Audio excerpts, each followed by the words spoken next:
반갑습니다. 2월 2일 주일 큐티 스케치 시간입니다. 오늘 본문은 요한복음 9장 13절부터 34절까지의 말씀입니다. 오늘 본문은 이렇게 시작합니다. 그들이 전에 맹인이었던 사람을 데리고 바리새인에게 갔더라. 예수께서 진흙을 이겨 눈을 뜨게 하신 날은 안식일이라. 그러므로 바리새인들도 그가 어떻게 보게 되었는지를 물으니 이르되 그 사람이 진흙을 내 눈에 바르매 내가 씻고 보나이다 하니. 오늘 본문은 보게 된 맹인, 다시 처음 보게 된 시각장애. 날 때부터 눈을 볼 수가 없었으니까요. 그러니까 그는 본다는 것, 처음 경험한 것입니다. 아주 놀라웠을 거예요. 그런데 그 너무 놀라웠던 그 사람에게 추궁하는 거죠. 누가 고쳐줬냐고. 지금 이게 조사하는 겁니다. 누가 고쳐줬냐고. 마치 고쳐지면 안 되는데 이렇게. 예수가 고친 것 같아요. 예수님은 안 되는데 이런 마음으로 지금 하고 있거든. 그리고 사람들도 이 사람이 그 사람인가? 진짜 맹인이었던 사람인가? 비슷하게 생긴 사람 아닌가? 어떤 사람은 맞다 그러고 어떤 사람은 비슷하게 생겼을 뿐이라 그러고 논란이 자꾸 생겼습니다. 그래서 이 사람을 바리새인들에게 데려갔어요. 이게 이 사람이 진짜 무슨 일이 일어나긴 했는 것 같은데 이게 그것도 안식일에 이런 일이 일어났고 이 사람이 그 사람인지도 잘 모르겠고 확인차. 그러나 더 중요한 것은 안식일에 이런 일이 일어나면 되겠냐고. 그러니까 막 조사하러 바리새인에게 데려갑니다. 그러니까 바리새인이 16절에 바리새인 중에 어떤 사람은 말하되 이 사람이 안식일을 지키지 아니하니. 이 사람이 안식일을 지키지 아니했다. 이 사람이 누구냐 하면 실로암에 자기가 갔잖아요. 가서 씻었네. 이것도 일이라는 거예요. 안식일을 지키지 아니하니 하나님께로부터 온 자가 아니라. 이건 이제 예수님 이야기하는 겁니다.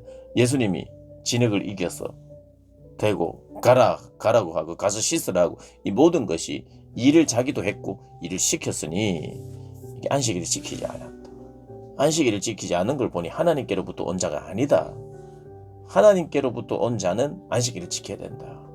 일하면 안 된다. 이렇게 생각하는 거예요. 근데 예수님은 안식일에 내가 일한다. 왜냐하면 하나님이 일하시기 때문에. 나는 보내신 이의 일을 한다. 보냄받은 자는 순종한다. 그건 무슨 일을 하느냐? 보게 하는 일. 생명의 일. 생명의 역사.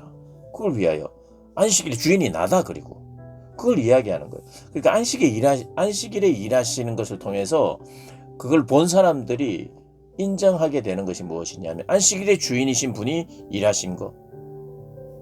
당신은 일할 수 있다. 그리고 우리도 사실은 이 안식일이 하지 않아야 될 것을 안 하는 그런 날이 아니라 생명을 살리는 일이에요. 안식하면서 주님을 예배하고 생명으로 충만한 죽어가는 사람들 살리고 앞을 못 보는 자를 보게 하는 그런 일들, 그 생명의 사역을 하는 날이 안식일인데 안식일을 오해하고 있었다는 거예요. 단지 몇 걸음 이상 안 가면 안 되고 뭐 이런 전혀 일을 하면 안 되고 여기에 초점이 있었다. 하지 않아야 되는 것에만 초점이 있었어요. 그러니 생명의 역사가 일어나는 것에는 자연적으로 관심이 적어지는 거예요.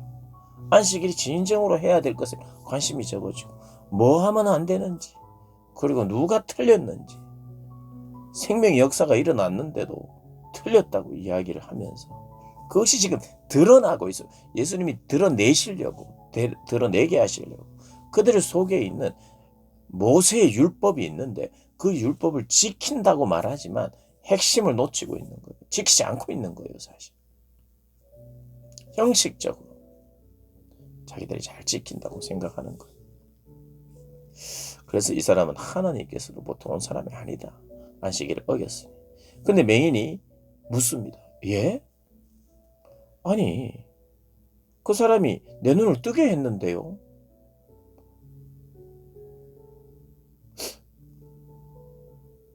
너는 그를 어떤 사람이냐?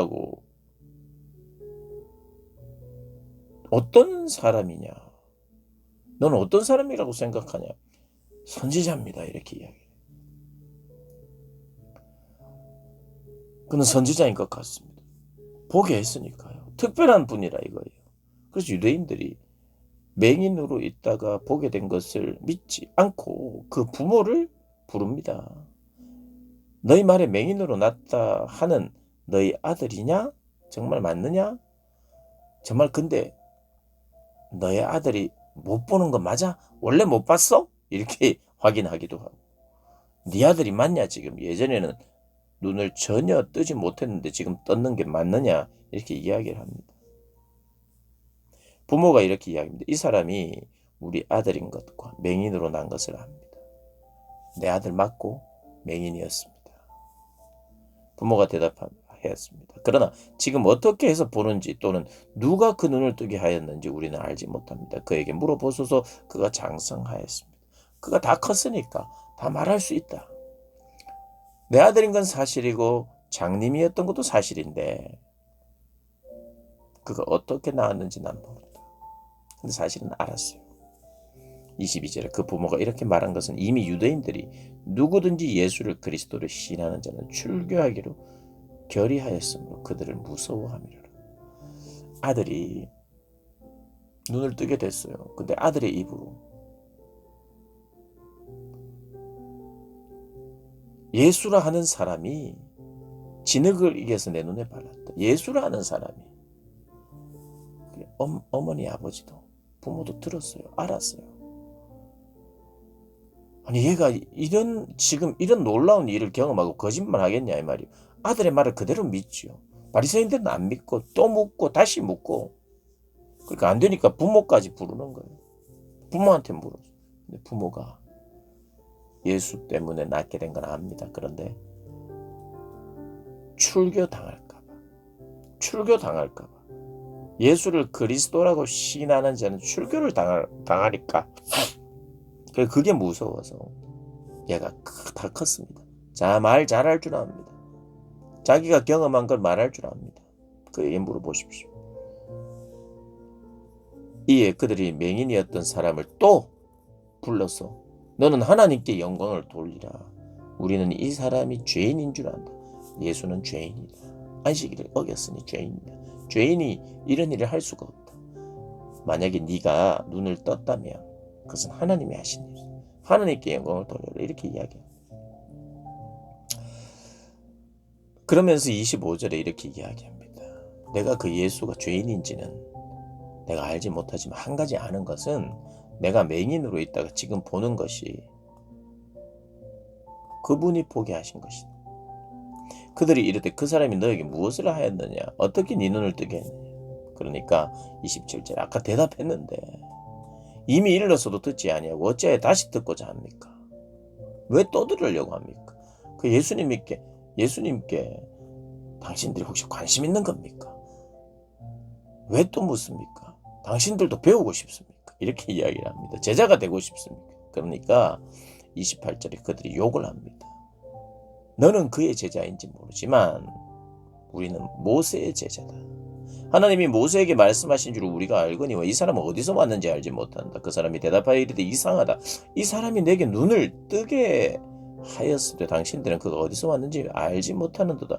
하나님이 죄인의 말을 듣지 아니하시고 경건하여 그의 뜻대로 행하는 자의 말은 들으시는 줄 우리가 안다. 하나님은 죄인의 말을 듣지 않는다. 하나님은 죄인을 통해서 내 눈을 뜨게 했을 리가 없다. 오히려 경건하고 하나님의 뜻대로 행하는 자의 말을 듣는 줄 내가 안다. 우리가 다 안다. 당신도 알지 않느냐? 죄인에게서 어떤 이런 능력이 이런 일이 일어나겠느냐? 그러니까 장세 이후로 맹인으로 난 자의 눈을 뜨게 하였다함을 듣지 못하였으니 이 사람이 하나님께로부터 오지 아니하였으면 아무도 이 일을 할 수 없을 것입니다. 이야기하다 보니까 바리새인들과 이야기하다 보니까 이 맹인도 하나님 말씀을 아는 것 같아요. 하나님의 말씀을 어느 정도 아는 것 같아요. 그 대화를 하면서 하나님께로 오지 않았다면 이 일은 불가능하다 이야기합니다. 그 신앙을 고백해버려요. 그들은 하나님께로 온 자가 아니야. 죄인이야. 그리고 예수를 그리스도의 신하면 다 출교야. 이런 분위기 속에서 예수가 했다고 하는 일이 벌어지니까 무슨 예수가 한 거 아니라고 입막으려고 그리고 확인하려고 부인하려고 그렇게 이 사람을 잡은 겁니다. 그러니 눈을 보지 못하면서 살다가 눈을 처음 뜬 날 바로 죄인 취급을 당하고 취조를 당하고 정죄를 당하고 결국에는 출교를 당합니다. 34절에 그들이 대답하여 이르되 네가 온전히 죄 가운데서 나서 우리를 가르치 너는 너 죄 때문에 너희 부모 죄 때문에 맹인으로 태어난 주제에 이 죄인이 어디 우리를 가르쳐 이렇게 아주 또 정죄하고 조롱하지요. 그래서 이에 쫓아냅니다. 출교를 시킵니다. 왜 출교를 시킵니까? 하나님이 보내신 분이라고 이 맹인이 증언하니까 출교를 시킵니다. 여러분, 우리의 삶의 유일한 구원자가 누굽니까? 예수 그리스도죠. 우리 삶의 이유가 뭡니까? 예수 그리스도죠. 우리에게 행하신 모든 일, 모든 좋은 일을 행하신 분 예수님입니다. 하나님으로부터 보냄을 받은 예수님, 하나님의 아들이신 예수님. 그것을 고백할 때 출교를 당하고 핍박을 당하는 아직 그런 나라도 있지요. 근데 진리이기 때문에 그것을 우리가 포기할 수 없죠. 이 맹인에게 참 예수 믿자마자 하루 만에 기적 생겼는데 근데 하루 믿자마자 또 출교를 당하네요. 그리고 내일 본문에는 믿자마자 하나님을 또 제대로 믿고 예수님을 믿고 그 예수님 앞에 절하는 일이 생기죠. 예수 믿을 때에 일어난 일들이 기적만 있는 것이 아니죠. 예수님께 잘 순종하며 신앙을 고백할 때 좋은 일만 있는 게 아니죠. 핍박이 있을 수 있고 조롱이 있을 수 있고 출교가 있을 수 있고 고난이 있을 수 있고 그것이 무엇입니까? 십자가죠. 있을 수 있다는 걸 기억해야 하고 있어야 하죠. 어떤 면에서 우리가 살아가는 모든 생애가 늘 고난 속에서만 살지는 않을 겁니다. 그러나 고난이 없다는 것은 이상한 겁니다. 사실 제일 이상한 게 고난이 전혀 없는 겁니다. 고난만 있는 것도 이상하긴 해요. 그러나 성경을 보면 성경 속에는 그것도 때로는 정상입니다. 핍박의 시대에는 고난만 있는 것 같죠. 근데 아무 일이 없었다. 고난이 없었다. 그것은 어떻게 보면 신앙이 죽은 시대에만 나타나는 특징이었습니다. 내 삶에 예수 믿고 아무런 고난이 없다. 그래서 어쩌면 신앙이 죽어 있을 수 있습니다. 주님을 믿고 따르고 순종하는 데 있어서 대적자들이 반드시 우리에게 찾아옵니다.